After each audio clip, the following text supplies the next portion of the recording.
រឿងចៅកំបិតបន្ទោះកាលពីដើមឡើយមានបុរសពីរនាក់ជាបងប្អូននឹងគ្នាម្ដាយឪពុកស្លាប់អស់ទៅនៅតែពីរនាក់បងប្អូនក៏បបួលគ្នាទៅនៅវត្តរៀនអក្សរធម៌អាសាស្ត្រាបាលីនិងលោកសង្ឃរាជលោកក៏មេត្តាករុណាព្រានប្រដៅឲ្យរៀនសូត្រក្មេងទាំងពីរនាក់ព្យាយាមណាស់រកក្មេងណាស្មើគ្មានដល់រៀនចេះចប់លោកគ្រូបំបួសនេនទាំងពីរពុំខ្ជិលសោះខំរៀនសូត្រនិងបម្រើគ្រូពុំឲ្យគ្រូអាក់អន់ព្រះទ័យឡើយហើយនេនទាំងពីរបួសបាន5វស្សានឹកចង់សឹកក៏ចូលទៅវន្ទាលាលោកគ្រូសឹកគ្រូក៏ព្រមឲ្យសឹករួចលោកគ្រូផ្ដាំបរោះបងឲ្យនៅរកស៊ីនៅឯស្រុកចិននឹងបានជាចៅសួធំក្នុងស្រុកចិនឯបរោះប្អូនគ្រូពុំបានផ្ដាំអ្វីឡើយបិទគ្រូមើលឲ្យឃើញថាបរោះប្អូននឹងបានសោយរាជ្យជាស្ដេចនគរពីរទើបលោកគ្រូផ្ដាំថាចៅឯងទៅរកស៊ីបើនឿយណាស់កុំដេក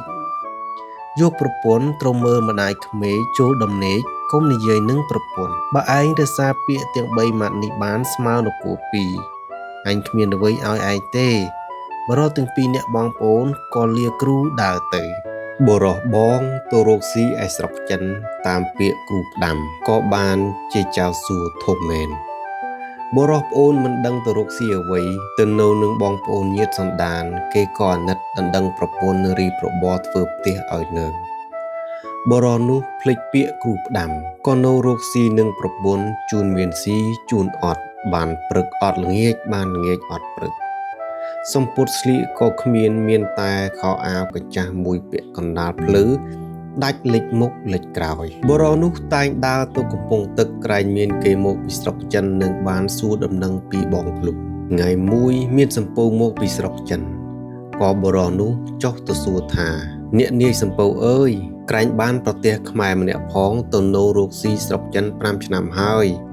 នាយសំពៅប្រាប់ថាឃើញខ្មែរម្នាក់ដែរឥឡូវគេបានជាចៅសួមានងារធំក្នុងស្រុកចិនគ្មានអ្នកណាមានស្មើបរោះសួរទៅនាយសំពៅវិញថាអ្នកនាយសំពៅអញ្ជើញទៅវិញថ្ងៃណានាយសំពៅឆ្លើយថាខ្ញុំ3ថ្ងៃទៀតវិលទៅវិញហើយបរោះនិយាយនឹងនាយសំពៅថាអ្នកនាយសំពៅបើអ្នកអញ្ជើញទៅវិញសូមអ្នកអាណិតខ្ញុំសូមឲ្យខ្ញុំដោយសារទៅផងនាយសំពៅព្រមឲ្យទៅបរោះនោះក៏លានាយសំពៅមកផ្ទះវិញទៅដល់ផ្ទះបរោះនោះនិយាយនឹងប្រពន្ធថានាងអើយយើងសពថ្ងៃនេះក្រលំបាកណាស់ឥឡូវនេះឮដំណឹងថាបងអញដែលទៅនៅស្រុកចិនគេមានគេបានណាស់គេបានជាចៅសួធំនៅក្នុងស្រុកចិនឯណោះឥឡូវបងចង់ទៅសួរក្រែងបងគេឃើញឯងក្រគេអាណិតឲ្យប្រកាសចាយសម្ពត់អាវស្លៀកពាក់ខ្លះប្រពន្ធឮប្តីថាដូច្នេះសួរថាចុះអ្នកទៅជាមួយអ្នកណាបរោះជាប្តីប្រាប់ថាបងសុំដោយសារសំពៅគេទៅគេព្រមឲ្យទៅ3ថ្ងៃទៀតគេនឹងចេញសំពៅហើយប្រពន្ធថាបើអ្នកទៅក៏ទៅចុះលុះដល់3ថ្ងៃបរោះនោះក៏ចុះទៅនាយសំពៅឃើញបរោះនោះទៅគេក៏ហៅចុះសំពៅចេញទៅកាលបើសំពៅរៀងទៅបរោះនោះមើលថែទាំជួយរក្សារបស់ទ្រព្យនាយសំពៅដោយរបស់ខ្លួននាយសំពៅឃើញបរោះនោះមានគំនិតមាយាទល្អក៏ស្រឡាញ់រាប់អានអាណិតឲ្យបាយទឹកស៊ីតែសពថ្ងៃរៀងទៅឯប្រពន្ធបរោះនោះក្រោយបរោះជាប្តីទៅស្រុកចិនក៏លួចមានសាហាយយកមកដេកយប់ឡើងថ្ងៃឲ្យទៅវិញនិយាយពីបរោះដែលនៅជាមួយនឹងនាយសំពៅលុះទៅដល់ស្រុកចិនក៏សួរនាយសំពៅថាវិលទៅស្រុកខ្មែរវិញថ្ងៃណាប្រាប់ខ្ញុំផងនាយសំពៅប្រាប់ថា3ថ្ងៃទៀតនឹងចេញទៅបរោះឮដូច្នេះក៏សួររកបងទៅដល់មាត់ទ្វារផ្ទះបងឃើញមនុស្សចាំទ្វារគេសួរថានេះហើយឬផ្ទះលោកចៅសួខ្មែរអ្នកចាំទ្វារប្រាប់ថានេះហើយផ្ទះលោកចៅសួអ្នកចាំទ្វារសួរបរោះវិញថាអ្នកឯងមកពីណាមកសួររកផ្ទះលោកចៅសួ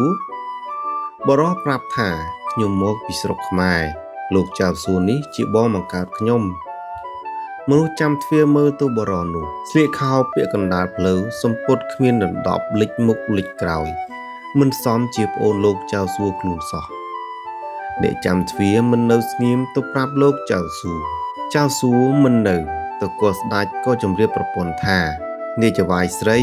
មានមនុស្សម្នាក់មកពីស្រុកខ្មែររូបអាក្រក់ស្លៀកខោពាក់កណ្ដាលផ្លូវ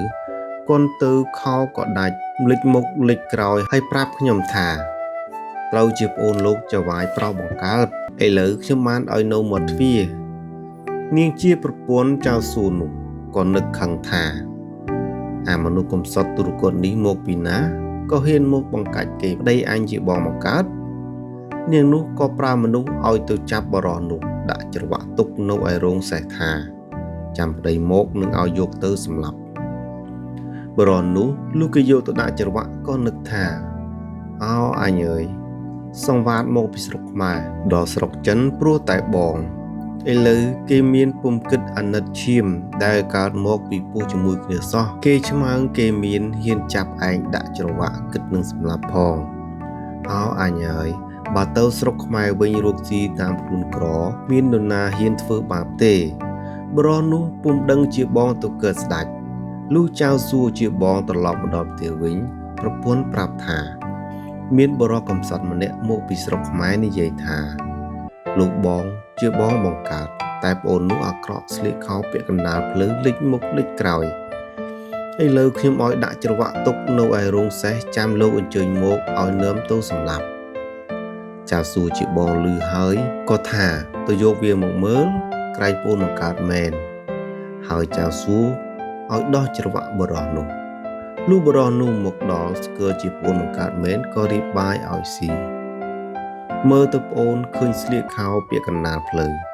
ចៅសួក៏ឲ្យខោមួយស្លៀកហើយសួរប្អូនថាប្អូននៅឯនាយអីក៏ក្រម្លេះ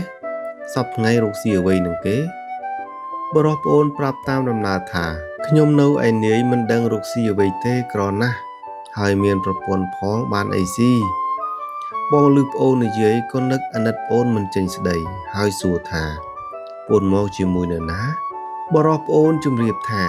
ខ្ញុំមកនឹងនាយសំពៅគេឲ្យដោយសារមកចៅសួបងថាចុះគេទៅវិញថ្ងៃណាបរោះប្អូនប្រាប់បងថា3ថ្ងៃទៀតគេចេញសំពៅទៅវិញចៅសួបងដឹងដូច្នេះក៏នៅស្ងៀមឲ្យលើកបាយមកឲ្យបរោះជាប្អូនស៊ីជាមួយគ្នាលូស៊ីរួចប្រាប់ប្អូនថាអូននៅដេកនៅផ្ទះនេះចុះបងទៅលេងផ្ទះចិនសែចៅសួទៅដល់ផ្ទះចិនសែឃើញក៏រៀបកៅអីថ្នាំចិនសៀទឹកតែទទួលហើយលោកចៅសួនិយាយនឹងចិនសែថាអ្នកចិនសែខ្ញុំមករកមើលប្អូនខ្ញុំបន្តិចវាចេះតែក្រអញ្ចឹងទៅឬវានឹងក្រិនបើនឹងគេឡើងដែរចិនសែទាញសភៅមកមើលសពទៅទាយថាអូនលោកមិនជាអ្នកក្ររហូតទេ7ឆ្នាំទៀតនឹងបានសោយរាជជាស្ដេចនគរ2លោកនឹងបានធំធ្វើជារាជការដោយសារប្អូនប៉ុន្តែឥឡូវនេះលំបាកណាស់វិលទៅស្រុកវិញពាក់កណ្ដាលផ្លូវនឹងបានទ្រព្យតម្លៃនគរ2សម្រាប់ខ្លួនតែចាំឃ្លាតទៅវិញដល់កំណត់បានសោយរាជនឹងបានទ្រព្យសម្បត្តិនោះមកជាសម្រាប់បុណ្យវិញទាំងអស់ចៅសួបានដឹងដំណឹងប្អូនដូច្នេះក៏លាចិនសែទៅផ្ទះវិញដល់3ថ្ងៃនាយសំពៅគេផ្ទុកសំពៅរៀបនឹងចេញទៅថ្ងៃនេះចៅសួជាបងយកផាឌិបមកហែកមួយត្បូងហុចឲ្យទៅបរោះជាប្អូនក៏ទទួលយកផាឌិបមួយត្បូងលាបងចុះទៅដើរបណ្ដាគិតបណ្ដានឹកទូចចិត្តអោបងប្អូននឹងគ្នាអស់ពីឪពុកម្ដាយស្លាប់ចោលទៅនៅគំព្រាតែបងប្អូន2នាក់កាលវេលាក្រចេះតែស្រឡាញ់រាប់អានគ្នាដល់វេលាមានទាត់គ្នាចោលឆ្មើងមានស្ទើរមិនរាប់គ្នាមានមាសប្រាក់ដាក់ឃ្លាំងគួរកគោកមិនហ៊ានយកមកឲ្យគ្នាមួយស្លីមយកតែខ្មោចផាឌិបឲ្យគ្នាមួយត្បូងលុះបរោះដើរទៅដល់ក៏លើកឡើងលើសំពៅនាយសំពៅឲ្យកូនឈ្នួលស្រាវយុទ្ធការសារក្តោងបើកទៅហើយនាយសំពៅសួរបរោះនោះថាគ្មានឲ្យអីទេឲ្យតែផាឌិបមួយត្បូងនិងខោមួយនាយសំពៅបានដឹងហើយក៏នៅស្ងៀមលុះបើកសំពៅទៅដល់ពាក់កណ្ដាលផ្លូវយប់ងងឹតនឹងទៅពំរួចក៏បោះយុទ្ធការដេក ហេតុតែបនដល់បរោះក៏នឹកឃើញពាក្យបណ្ដាំគ្រូផ្ដាំថានឿយណាស់កុំឲ្យដេកឥឡូវអ្នកសំពូលនេះដេកអស់ដូច្នេះអញកុំដេកក៏អង្គុយនៅក្បែរដងក្តោងពុំហ៊ានដេកលុះដល់អាត្រៀតមានយក្សមួយហោមកឃើញអំពើវាចុះមកពងនឹងស៊ីមនុស្សហើយវាឆ្ងល់មើលទៅក្នុងសំពៅធ្លាក់ពុកមាត់ទៅលើបរោះនោះក៏ស្ទុះទៅស្រវាចាប់ជាប់ហើយស្រែកថាឯងស្លាប់នឹងដៃអញហើយយក្សឮបរោះនោះថាដូច្នេះក៏ពិតភ័យណាស់តែស្ទុះមិនរួចត្បិតបរោះនោះចាប់ពុកមាត់ជាប់យក្សភ័យក្រែងស្លាប់ក៏និយាយនឹងបរោះថាអ្នកបរោះអើយបើអ្នកអាណិតខ្ញុំនឹងតបគុណអ្នកជាខ្សែចងឯងដំបងវាយឯងឆ្នាំងចិនឯងនឹងខ្សែដំបងនេះបើមានប្រចាំមិត្តមកពីណាមកយាយីឬប្រមាថឲ្យតែខ្សែទៅចងដំបងក៏វាយក៏ប្រចាំមិត្តនោះស្លាប់ពីនេះអន្តរាយអស់ឯឆ្នាំងនេះបើឃ្លានអាហារចំអិនហើយនឹកចង់បរិភោគអាហារចំណីអ្វីប្រាថ្នាឆ្នាំងថាឆ្អិនឡើងអញស៊ីក៏ឆ្អិនឯងឡើងបានបរិភោគមិនបាច់តាមឡើយបរោះឮដូច្នេះបើដូច្នេះយក្សឯងឲ្យមកអញសិនសុំអញលេងយក្សហុចប្រដាប់ទាំងនោះមកបរោះក៏ទទួលយកវត្ថុទាំងនោះហើយលេងយក្សនោះទៅលំនៅវាវិញលុះព្រឹកឡើងបរោះក៏និយាយប្រាប់នាយសំពៅថាអ្នកនាយសំពៅយប់មិញមានយក្សមួយមកគិតនឹងស៊ីយើងរាល់គ្នាកុំតែបានខ្ញុំវាស៊ីអស់ទៅហើយបើអ្នកនាយសំពៅមិនជឿខ្ញុំសូមមើលសំណូកយក្សដែលវាសូកខ្ញុំមានខ្សែចងឯងដំបងវាយឯងឆ្នាំងឆ្អិនឯងផងនាយសំពៅឮដូច្នេះសួរថានៅឯណាប្អូនយកមកឲ្យបងមើលផងបរោះនោះហេតុតែជាមនុស្សត្រង់ក៏យករបស់ទាំងនោះមកបង្ហាញនាយសំពៅឃើញរបស់ទាំងនោះនឹកគិតថារបស់នេះមានតម្លៃឥតស្ដេចណានាមមើលណាមានឡើយបរោះនោះមានសំណាងខ្ពស់អីម្លេះបានទ្រព្យយ៉ាងនេះនាយសំពៅនឹកទៀតថាបរោះនេះល្ងងឆោតណាស់អញគិតបញ្ឆោតវាទុករក្សាឲ្យបើសំពៅទៅដល់គោកត្រង់ណា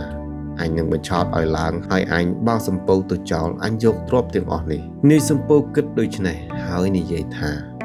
អូនឲ្យទើបរបស់ទាំងអស់នោះមកបងរក្សាទុកឲ្យត្បិតអូនឯងគ្មានហឹបដាក់បរោះគិតស្មានថានាយសំពៅគេយកមកទុកឲ្យតាមត្រង់មិនដឹងជាគេគិតទុច្ចរិតនឹងខ្លួនឡើយហើយបរោះទាំងនោះប្រគល់ទៅនាយសំពៅទាំងអស់នាយសំពៅក៏បើកសំពៅទៅដល់ចុងកោះមួយមានដើមល្វាមួយដើមដុះក្នុងទឹកលុះបើកសំពៅទៅដល់នាយសំពៅឲ្យចាប់ដើមល្វានោះឈប់ហើយនាយសំពៅនិយាយនឹងបរោះថាបងចង់ប្រើប្អូនឲ្យឡើងបេះផ្លែល្វាស៊ីបរោះឮនាយសំពៅប្រើក៏ឡើងដើមល្វាបេះផ្លែមិនដឹងជាគេនឹងចេញសំពៅទៅចោលសោះហើយនាយសំពៅចង្អុលថាហោប្អូនឡើងទៅមេឃលើប្អូនបេះអាចចង្កោមធុំនំឲ្យបងបរោះក៏ឡើងទៅលើមេឃលើនាយសំពៅក៏ឲ្យកូនឈ្នួលច្រានសំពៅបាក់ចោលបរោះនោះទៅបរោះស្រែកហៅគេឲ្យមកយកក៏គេពុំមកបរោះគិតថាអញអើយគេបញ្ឆោតអញឡើងដើមល្វាគេចេញសំពៅទៅចោលគេគិតយករបស់ឯងខ្លួនគេចោលឲ្យស្លាប់ម្នាក់ឯងកណ្ដាលសមុទ្របើនឹងស្លាប់នឹងរស់ឲ្យទៅឆ្នាំងឯងទៅវាគ្រាន់នឹងបានឲ្យចំអិនបាយចំណីស៊ីទម្រាំមានសំពៅមកសុំដោយសារគេទៅឥឡូវបាយក៏អត់សំពត់អណ្ដប់ក៏គ្មានសំនឹងស្លាប់ពុំលេងបរោះនោះនឹកអាណិតអាត្មាក៏យំសោកលុះយប់មានជ្រូកមួយមកតែងតែស៊ីផ្លែល្វាទុំជ្រូកនោះមានកែវពំដើរលើទឹកបានលុះអាត្រៀតស្ងាត់ជ្រូកនោះពំកែវដើរលើទឹកមកនឹងរើសផ្លែល្វាស៊ីបរោះនោះឃើញជ្រូកដាក់កែវមនីនៅគល់ល្វាក៏បេះផ្លែល្វាចោលទៅឆ្ងាយឲ្យជ្រូកតាមទៅស៊ីខ្លួននឹងឆក់យកកែវជ្រូកនោះហេតុតែកុសលបរោះនោះត្រូវមានបុណ្យក៏ជ្រូកនោះបានទៅស៊ីឆ្ងាយពីកែវបរោះក៏សម្រូតចុះមកឆក់កែវជ្រូកបានរត់ចេញទៅខំដើរទៅទាំងយប់លុះព្រឹកទាន់សំពៅស្រែកហៅថាអ្នកសំពៅចាំខ្ញុំផងនេះសំពៅលឺមាត់បែរមើលទៅឃើញស្គាល់ជាបរោះក៏មូក្តោងឈប់ចាំបរោះទៅដល់ឡើងលើសំពៅនិយាយថាអោនៅបងនេះសំពៅមិនគួរចិត្តអាក្រក់មកចោលខ្ញុំឲ្យស្លាប់កណ្ដាលសមុទ្រកុំតែកុសលខ្ញុំមានកុំអីស្លាប់បងអាសាតែម្នាក់ឯងនេះសំពៅឆ្លើយដោះសារអោប្អូនអើយបងស្មានតាប្អូនចុះមកខាងក្បាលសំពៅហើយបងមិនមានគិតចង់ចោលប្អូនទេហើយនេះសំពៅថាអើប្អូនបានអីមកដើរលើទឹកបានបរោះថាខ្ញុំមានកែវជ្រូក បានជាខ្ញុំដើរលើទឹកបាននាយសំពៅហេតុតែមានចិត្តអកតញ្ញូក៏ថាពូនឲ្យមកបងទុកឲ្យបរោះគិតឃើញថានាយសំពៅនេះវាគិតបញ្ឆោតអញទៀតហើយក៏និយាយថាសូមអ្នកនាយសំពៅយករបស់ទាំងនោះមកឲ្យខ្ញុំសិនខ្ញុំប្រមូលឲ្យមូលសុំជូនទៅអ្នកវិញត្បិតរបស់នេះមានប្រយោជន៍អីដល់ខ្ញុំគង់តែខ្ញុំជូនឲ្យអ្នកទាំងអស់ទេនាយសំពៅឮដូច្នេះនឹកថាបរោះនេះជាអ្នកល្ងងគង់តែបានមកដៃអញទាំងអស់ទេក៏យកខ្សែចងនៅបងវាយឯងឆ្នាំងចិនឯងនិងផាឌិបមួយត្បូងព្រមទាំងខោអាវបរោះក៏ទទួលវិចខ្ចប់សពគ្រប់ក៏សំពះលានាយសំពៅចុះដើរលើទឹកទៅ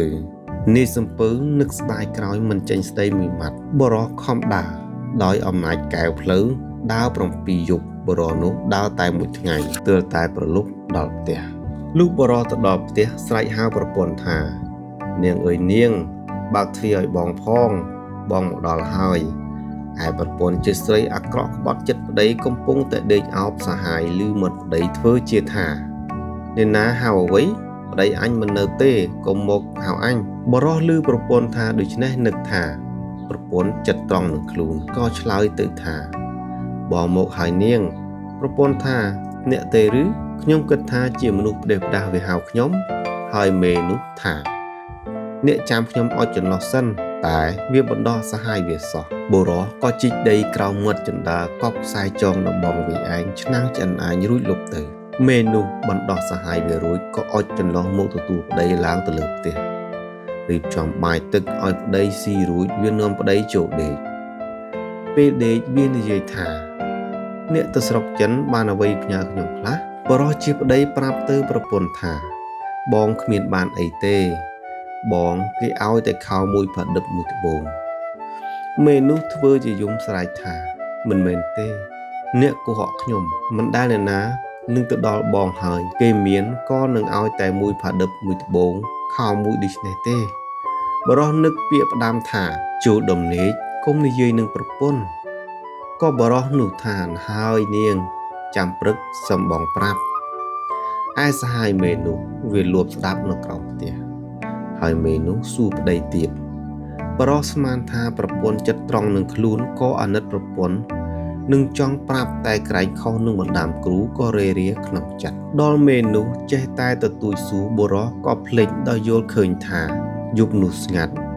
នឹងដោយមិនដឹងជាសហាយប្រពន្ធនោះនៅក្រោមផ្ទះក៏ប្រាប់ប្រពន្ធថាបងកប់កែវជ្រូកមួយខ្សែចងនៅបងវាយឯងមួយឆ្នាំងចិនឯងមួយនៅក្រោមចិត្តដើមមុខផ្ទះសហាយលឺមកក៏យកអស់បរោះនឹងប្រពន្ធដេកលក់ទៅលុះព្រឹកឡើងបរោះនោះក៏ទៅរករបស់នោះបាត់អស់ឃើញតែស្នាមបរោះមិនឃើញចេញស្ដីដឹងច្បាស់ថា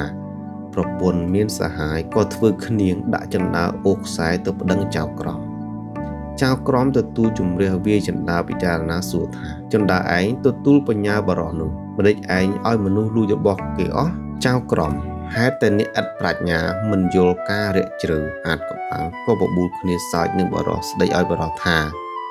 នឹមបង្កើតក្តីថាបរោះឯងស្គូតគ្មានជីដូនជីតាណាគេស្ដីនឹងចណ្ដើដូចចៅឯងទេចៅឯងទៅរកអ្នកណាគេជំរះឲ្យចុះបរោះនោះក៏ចងចណ្ដើអូសចូលទៅក្នុងព្រះរាជវាំងពេលនោះជួនជាស្ដេចទ្រង់ប្រថាប់នៅចុងព្រះរាជរោងទ្រង់ទួតឃើញស្ដេចទ្រង់ឲ្យអាមាត្យរត់ទៅហៅបរោះនោះមកទ្រង់មានព្រាបន្ទូលសួរថាដំណើរដូចម្ដេចបានជាអ្នកឯងដាក់ឃ្នៀងចណ្ដើហើយចងអូសដូច្នេះតើមកពីហេតុអ្វីបរោះនោះក្រាបទូលថាសូមទ្រង់ព្រាមេត្តាប្រោះដើមឡើយទូលបង្គំបានយករបស់ទៅជីកកប់ក្រោមចណ្ដើនេះផ្ញើនឹងចណ្ដើឲ្យចណ្ដើរក្សាឲ្យចណ្ដើនេះឲ្យមនុស្សមកលួចយករបស់នេះអស់បានជាទូលបង្គំពុំសុខចិត្តនឹងចណ្ដើនេះស្ដេចមានព្រាបន្ទូលសួរថារបស់អ្វីខ្លះបរោះក្រាបទូលថាខ្សែចងឯងដំបងវាឯងនិងឆ្នាំងចិនឯងកែវដើរលើទឹកបានស្ដេចទ្រង់ជាបទ្រង់ឲ្យបរោះយកចណ្ដើនោះមកថ្វាយព្រះអង្គឲ្យអាមាត្យយកទុកឲ្យទ្រង់មានបន្ទូលថាប្រពន្ធឯងមានសហាយចៅឯងនៅនឹងយើងចុះទ្រង់ក៏ព្រះរាជទានសម្ពត់អាវឲ្យបរោះនោះស្លៀកពាក់បរោះនោះក៏នៅគល់បម្រើស្ដេចប្រមាណ3ថ្ងៃស្ដេចទ្រង់ព្រះរាជទានព្រះភូសាឲ្យបរោះនោះទ្រង់ផ្ដាំថា ជួឯងយកសម្ពត់ដែលយើងឲ្យនោះទៅផ្ទះបើមានគេបបួលថាឲ្យមកមើលរបាំឯងក៏មកឯងឲ្យតែសម្ពត់អស់នេះទៅប្រពន្ធឯងស្លៀកពាក់មកមើលរបាំចុះបរោះនោះទទួលព្រះរាជអង្ការហើយក៏ថ្វាយបង្គំលាវិលទៅផ្ទះវិញឯមេប្រពន្ធឃើញប្តីបានសម្ពត់ល្អធ្វើរឹកហាក់ដូចជាស្រឡាញ់ប្តីណាស់លុះព្រឹកឡើងស្ដេចឲ្យប៉ាវគងថាឲ្យគេអស់អាណាប្រជារាស្ត្រទាំងអស់ទៅមើលរបាំត្បិតស្ដេចចាត់ចែងរបាំឲ្យអស់រាស្ត្រមើលអស់អ្នកស្រុកក៏បបួលគ្នាទៅមើលល្ខោនត្រហឹងអើងកងមេប្រពន្ធវាបបួលបរោះនោះថាអ្នកទៅមើលរបាំនឹងគេបរោះថានាងឯងយកសម្ពត់នេះស្លៀកពាក់ទៅមើលរបាំនឹងគេចុះបងមិនទៅទេមេនោះឮប្តីឲ្យសម្ពត់ល្អស្លៀកទៅមើលគេរំរបាំក៏នឹកចង់យកទៅឲ្យសហាយវាស្លៀកត្បិតប្តីមិនទៅមើលទេមេនោះបានសម្ពត់ក៏រលះរលាំងចុះដើរទៅស្កាត់រកសហាយឃើញហើយក៏ឲ្យសម្ពត់នោះទៅសហាយស្លៀករួចបណ្ដើរគ្នាទៅក្នុងព្រះរាជវាំងចូលទៅមើលល្ខោនទន្ទឹមគ្នាស្ដេចទ្រង់ឲ្យទាហានក្រុមវាំងដើរល្បាតមើលបើឃើញនរណាស្លៀកសម្ពត់ដែលទ្រង់ព្រះរាជទានឲ្យទៅបរោះនោះទ្រង់ឲ្យហៅមកទាំងប្រុសទាំងស្រីអស់ពួកទាហានក្រុមវាំងហៅអានោះមេនោះមកថ្វាយស្ដេចទោះទៅឃើញមិនមែនបរោះទ្រង់ឲ្យហៅបរោះនោះមកសួរថាឯណាប្រពន្ធចៅឯងបរោះនោះក្រាបទូលថានាងនេះហើយជាប្រពន្ធទូលព្រះបង្គំជាខ្ញុំស្ដេចទ្រង់មានព្រះបន្ទូលថាចុះប្រុសនេះចៅឯងស្គាល់ទេបរោះក្រាបទូលថាមិនស្គាល់ទេស្ដេចទ្រង់ឲ្យយកសម្ពត់កញ្ចាស់មកឲ្យបរោះសហាយនោះផ្លាស់សម្ពត់ថ្មីចេញហើយទ្រង់សួរថាសម្ពត់នេះចៅឯងបានមកពីណាអាសហាយភិតភ័យក៏ក្រាបទូលថានាងនេះឲ្យទូលព្រះបង្គំជាខ្ញុំស្លៀកស្ដេចត្រាស់សួរថាឯងលួចប្រពន្ធបរោះនេះមែនទេអាសហាយក្រាបទូលថាទូលព្រះបង្គំជាខ្ញុំលួចប្រពន្ធមែនទ្រង់សួរថាឯងលួចរបស់ដែលបរោះនេះគេកប់ក្រោមជណ្ដើរមែនឬទេអានោះក្រាបទូលថាមែនស្ដេចទ្រង់ឲ្យបណ្ដាអានោះទៅយករបស់ទាំងនោះមកទ្រង់សួរបរោះនោះថារបស់នេះជារបស់ចៅឯងហើយឬបរោះក្រាបទូលថានឹងហើយសូមទ្រង់អភ័យទោសឲ្យវាយកនេះជាប្តីប្រពន្ធចុះស្ដេចនឹងនាម៉ឺនកោតចិត្តបរោះនោះក៏ទ្រង់លើកលែងទោសតាមពាក្យសោះបរោះនោះលើករបស់ទាំងអស់ថ្វាយស្ដេចដោយក្រាបទូលថាខ្សែនិងដំបងនេះបើមាននរណាមកជាបច្ចាមិត្តសូមទ្រង់ប្រើខ្សែឲ្យចងដំបងវាឲ្យស្លាប់បច្ចាមិត្តនោះវិនិច្ឆ័យអស់បានឯឆ្នាំងនេះបើទ្រង់ចង់សោយព្រះរាជហឫទ័យនិងព្រះស្ងោយអ្វីគ្រាន់តែទ្រង់ប្រាប់ថាឆ្នាំងឆ្អិនឡើងព្រះស្ងោយនោះក៏ឆ្អិនដូចព្រះរាជហឫទ័យកែវជ្រូកនេះបើសពព្រះរាជហឫទ័យយាងលើទឹកក៏ទ្រង់យាងបានស្ដេចនឹកក្នុងប្រតិថាទ្រព្យទាំងនេះជាទ្រព្យមានតម្លៃនិងរកទ្រព្យអ្វីឲ្យស្មើមានតម្លៃស្មើនឹងតម្លៃបរោះនេះគ្មានទេទុកជាខ្លួនអញក្តីមហេសីក្តីបុត្រក្តីទាំងទ្រព្យពេញនគរក្តីក៏ពុំស្មើនឹងបរោះនេះដែរហើយទ្រង់មានព្រះបន្ទូលទៅបរោះថាអញគ្មានអីនឹងតបទ្រព្យចៅឯងទេមានតែបុត្រីមួយនឹងព្រះសម្បត្តិអញលើកឲ្យជាតម្លៃចៅបរោះក្រាបទូលសូមទ្រង់ព្រះមេត្តាប្រោះទូលព្រះបង្គំជាខ្ញុំជាមនុស្សកំសត់ពុំប្រាថ្នារាជសម្បត្តិនិងព្រះជាបុត្រីល្អធូលីព្រះបាទទេបើទ្រង់ព្រះមេត្តាប្រោះសូមព្រះរាជទានតែកំបិតបន្ទោះមួយចុះស្ដេចទ្រង់ជ្រាបដូច្នេះក៏ទ្រង់មានព្រះបន្ទូលឲ្យជាងយកដែក10ហាបទៅសិតធ្វើជាកំបិតបន្ទោះមួយកំបិតបន្ទោះនោះយកក្តារដាក់ទ្រូត7ជាន់គ្រាន់តែឆូតក៏ដាច់មិនដឹងខ្លួនទ្រង់ឲ្យធ្វើស្រោមដាក់ឲ្យទ្រង់ព្រះរាជទានទៅបរោះនោះដោយហេតុស្ដេចព្រះរាជទានព្រះរាជបុត្រីនិងរាជសម្បត្តិបរោះនោះមិនយកទៅយកឯកំបិតបន្ទោះដងមួយបានជាស្រុកគេសន្មតថាចៅកំបិតបន្ទោះដងមួយតាមហេតុនេះចៅកំបិតបន្ទោះនោះដើរទៅដល់នគរមួយទៀតក៏ទៅសុំសំណាក់នៅនឹងផ្ទះមហាសេដ្ឋីមួយសេដ្ឋីនោះមានកូនស្រីគ្មានកូនប្រុសកាលបើឃើញចៅកំបិតបន្ទោះដងមួយមកសុំសំណាក់ដូច្នេះក៏មានចិត្តអាណិតស្រឡាញ់នៅធ្វើជាកូនចៅកំបិតបន្ទោះដងមួយតាំងពីបានមហាសេដ្ឋីជាឪពុកថ្ងៃណាក៏ថែរក្សាទ្រព្យសម្បត្តិដាស់តឿនខ្ញុំកំដរឲ្យធ្វើការរកស៊ីមិនឲ្យមហាសេដ្ឋីព្រួយចិត្តឡើយមហាសេដ្ឋីក៏មានចិត្តអាណិតស្រឡាញ់ចៅកំបិតបន្ទោះដងមួយលើកូនបង្កើត ជួនជាពេលនោះស្ដេចទ្រង់ចង់ឲ្យពិសោធន៍នាមមើលអ្នកមានប្រាជ្ញាចេះរក្សាទឹកដីជំនួសទ្រង់បានក៏ទ្រង់ឲ្យរៀបទីព្រះតេនក្រាលពូកប្រេព្រមដាក់ចំណីអាហារបើមន្ត្រីណាត្រូវវេនចាំវាំងឲ្យទៅស៊ីដេករៀងទៅអស់នាមក៏ទៅបរិភោគចំណីនោះហើយដេកនៅទីព្រះតេននោះទ្រង់លបចេញមកទួតឃើញដេកពំភ្ញាក់ក៏ទ្រង់ឲ្យដាស់ឡើងចាប់យកទៅកាប់ចោលតែត្រូវនាមណាដេកវេននាមនោះនឹងស្លាប់ដល់វេនសេដ្ឋីក៏ឲ្យប្រពន្ធរៀបចំបន់ខ្លួនដោយនឹកថាតែទៅដេកវេនហើយនឹងមិនដែលនរណារស់រួចទេអស់ប្រពន្ធកូនបងប្អូនញាតិសន្តានខ្ញុំកំណរយំត្រហឹងអើងកសេដ្ឋីដេកសន្ទឹងសេដ្ឋីអាហារចំណីក៏ពុំបរិភោគចៅកំបិតបន្ទោះដងមួយឮគេយំរាល់គ្នាក៏ទៅសួរមហាសេដ្ឋីជាឪពុកថាលោកឪពុកហេតុអ្វីបានជាគេយំត្រហឹងអើងកងហើយលោកឪពុកសម្រានសន្ធឹងសន្ធីអាហារចំណីក៏មិនពិសាដូច្នេះតើមានការអ្វីលោកឪពុកប្រាប់ខ្ញុំឲ្យបានដឹងផងមហាសេដ្ឋីឮចៅកំបិតបន្ទោះដងមួយសួរដូច្នេះក៏ប្រាប់ថាអោកូនអើយឪពុកបានអ្នកមកធ្វើកូនថ្ងៃណាឪពុកគ្មានតល់ចិត្តទេឪពុកនឹកថានឹងបាននៅរក្សាអ្នកនឹងទំនុកបំរុងអ្នកឲ្យស្នងឪពុកឥឡូវឪពុកស្លាប់ល្ងាចនេះហើយត្បិតឲ្យទៅដេកចាំវាងតែនាមណាទៅដេកមុខជាស្លាប់ពុំខានឡើយបើអត់ពីឪពុកទៅកូនត្រូវនៅរក្សាម្ដាយនិងប្អូនស្រីផងឯចៅក៏បិទបន្ទោះដងមួយលឺឪពុកនិយាយដូច្នេះក៏ប្រាប់ថាសូមលោកឪពុកក្រោកឡើងពិសាក្រយ៉ាចុះការដេកចាំវាងលោកឪពុកកុំថប់ទុកងាយឲ្យខ្ញុំសូមទៅដេកស្លាប់ជំនួសលោកឪពុកមហាសេដ្ឋីថាហើយកូនខ្លួនអ្នកនៅក្មេងខ្លួនឪពុកចាស់ហើយក៏ល្មមស្លាប់ដែរចៅកំបិតបន្ទោះដងមួយជម្រាបមហាសេដ្ឋីជាឪពុកថាការទៅដេកចាំវាងនេះបើនរណាទៅដេកមិនដឹងជាកលក៏ស្លាប់បើដឹងកលមិនស្លាប់ទេឯនៅមើលទាំងអស់នោះស្លាប់នោះសុទ្ធតែគ្មានដឹងកលទេមានតែខ្ញុំទើបដឹងកលស្ដេចមហាសេដ្ឋីឮចៅកំបិតបន្ទោះនិយាយដូច្នេះក៏ក្រោកឡើងបរិភោគបាយងូតទឹកលុះដល់ល្ងាចចៅកំបិតបន្ទោះដងមួយក៏កាន់កំបិតបន្ទោះចុះដើរទៅលុះដល់វាំងអស់ពួកព្រះក្រាលប្រគល់របស់ដែលរៀបបំរុងនោះឲ្យចៅកំបិតបន្ទោះដងមួយនោះនឹកថាអោស្ដេចនេះទ្រង់ពិសោធន៍ព្រះអាទិរើសនាមណាមានគំនិតរក្សាទឹកដីបានជាទ្រង់ពិសោធន៍យ៉ាងនេះចៅកំបិតបន្ទោះដងមួយពុំដេកសោះថយទៅអង្គុយចម្ងាយពីព្យាមអំពីទីនោះលុះអាត្រាតស្ងាត់ស្ដេចខ្លាញ់ព្រះអង្គចេញមកចៅកំបិតបន្ទោះឃើញស្គាល់ជាស្ដេចក៏សងំពូនបំបាំងនៅសសរស្ដេចយាងមកដល់ទ្រង់ទួតឃើញចំណីអាហារនៅដដែលក៏ទ្រង់ព្រាសន្ធិដ្ឋក្បែរសសរចៅកំបិតបន្ទោះដងមួយស្រែកថាពាសកាប់អាចោមកពីណាមកគិតលួចរបស់ស្ដេចទ្រង់ភ្ញាក់ទ្រង់រត់ទៅចៅកំបិតបន្ទោះក៏ស្ទុះរត់ដេញបណ្ដោយ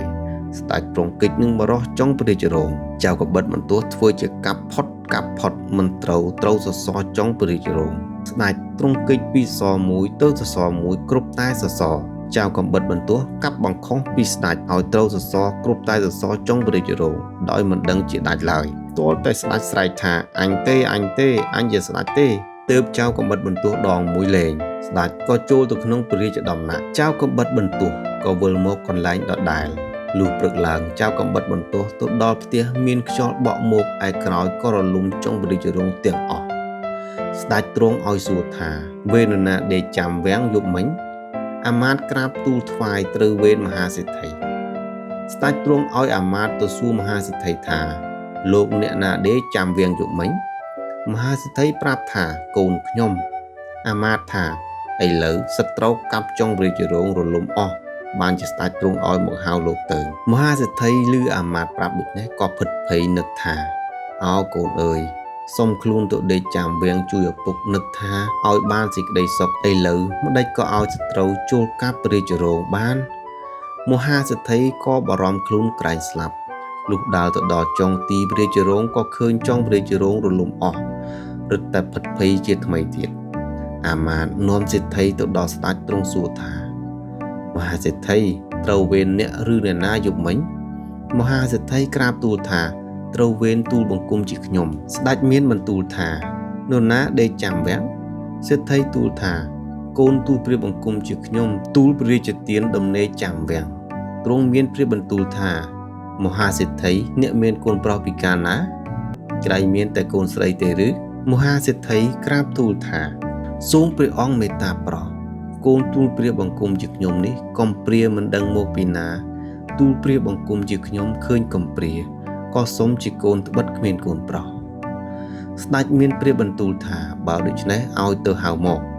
អាមាត្យក៏រត់ទៅហៅចៅកបិតបន្ទោះដងមួយមហាសេដ្ឋីរឹតតែផិតភ័យថាអោកូនអើយសំស្លាប់ជាមួយឪពុកថ្ងៃនេះជាប្រកាសពំលែងអាមាត្យដែលទៅហៅចៅកបិតបន្ទោះនោះលុះទៅដល់ប្រាប់ប្រពន្ធមហាសេដ្ឋីថាអ្នកស្រីស្ដេចទ្រង់ឲ្យហៅកូនប្រុសអ្នកនាងជាប្រពន្ធមហាសេដ្ឋីថាអោអ្នកអាមាត្យអើយ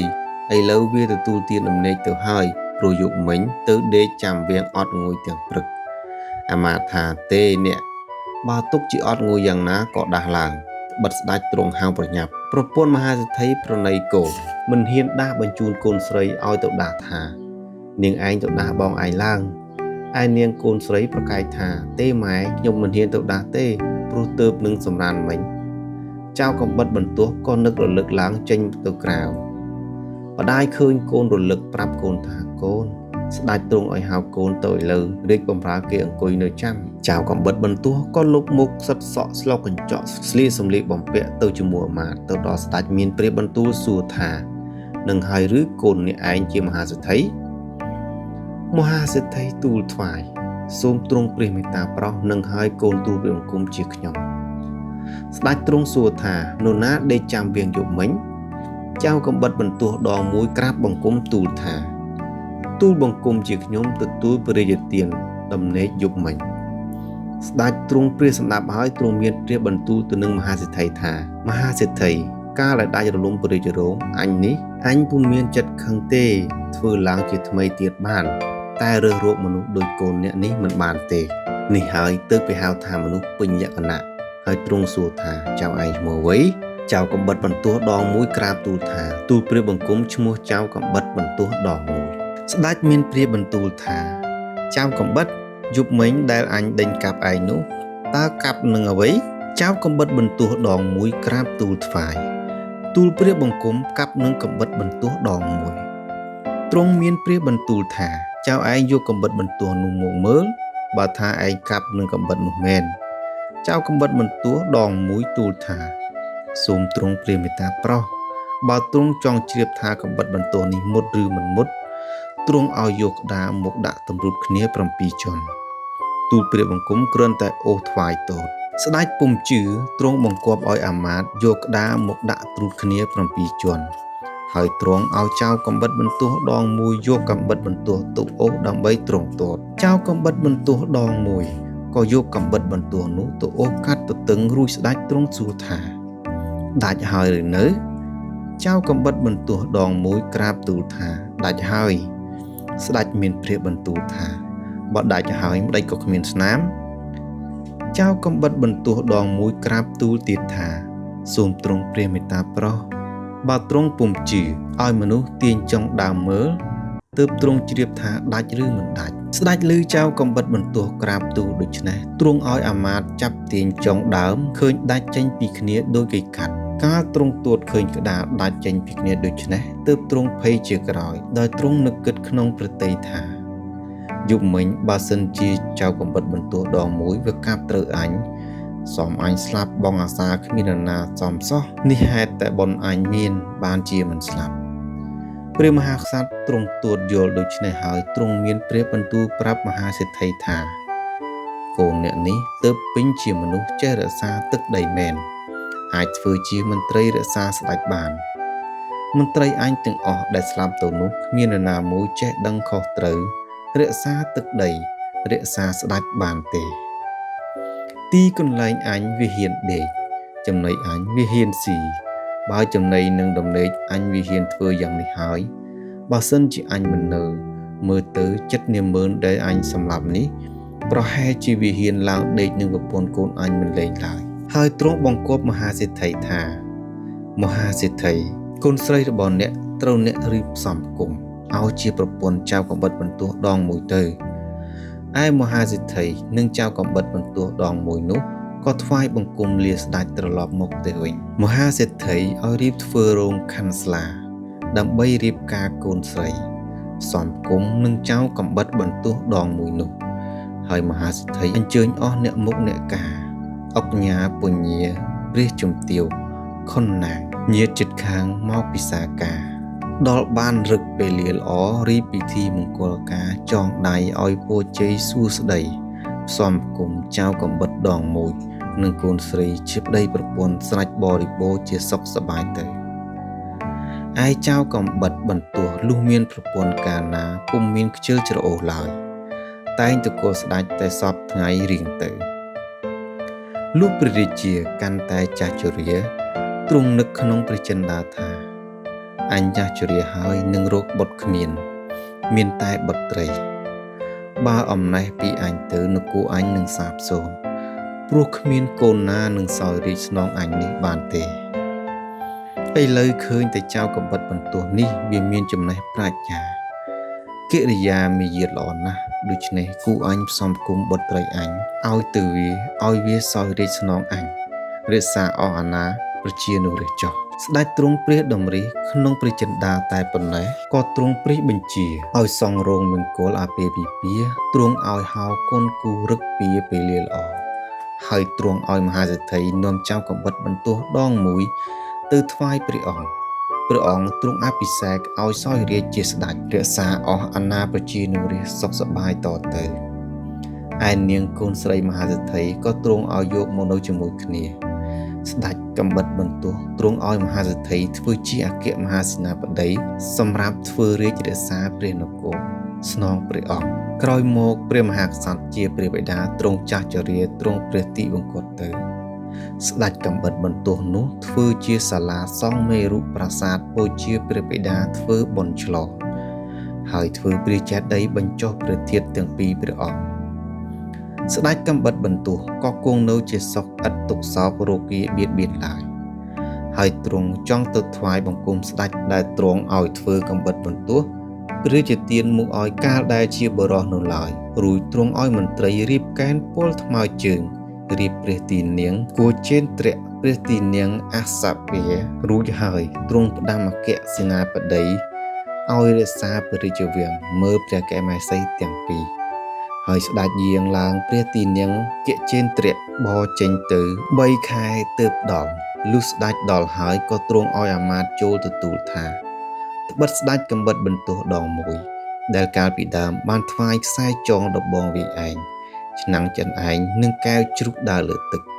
ហើយទ្រង់ឲ្យធ្វើកំបិតបន្ទោះដងមួយព្រះរាជទានទៅឥឡូវបានសោយរាជជាស្ដេចចូលមកថ្វាយបង្គំព្រះអង្គអាមាត្យទទួលព្រះបណ្ដាំក៏ទៅថ្វាយបង្គំទូលស្ដេចនោះតាមព្រះរាជបញ្ជា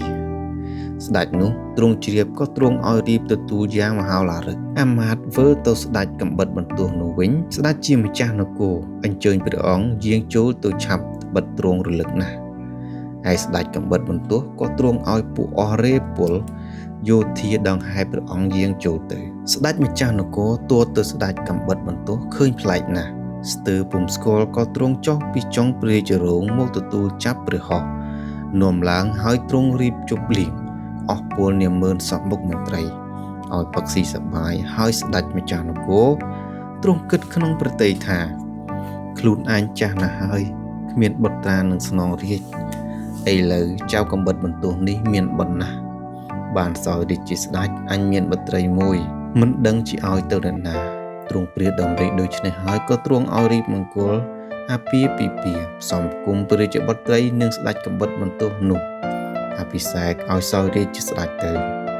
ឯខ្សែចងដំបងវាឯងឆ្នាំងចិនឯងកែវជ្រូកព្រីជាព្រះបិតាលើកព្រះរាជទានព្រះរាជបុត្រទាំងអស់ស្ដេចកំបិតបន្ទោះលុះបានសោយរាជនគរពីរក៏នឹកដល់បងនៅឯស្រុកចិនក៏ទ្រង់ប្រើឲ្យទៅយកពីស្រុកចិនមកឲ្យធ្វើជាអគ្គមហាសេនាបតីស្ដីការរាជការធំក្នុងនគរនោះហើយស្ដេចចៅកំបិតបន្ទោះថ្វាយបង្គំលាព្រះមេដាព្រះបិតាផ្ដាំបងឲ្យមើលការរាជការរក្សាវាំង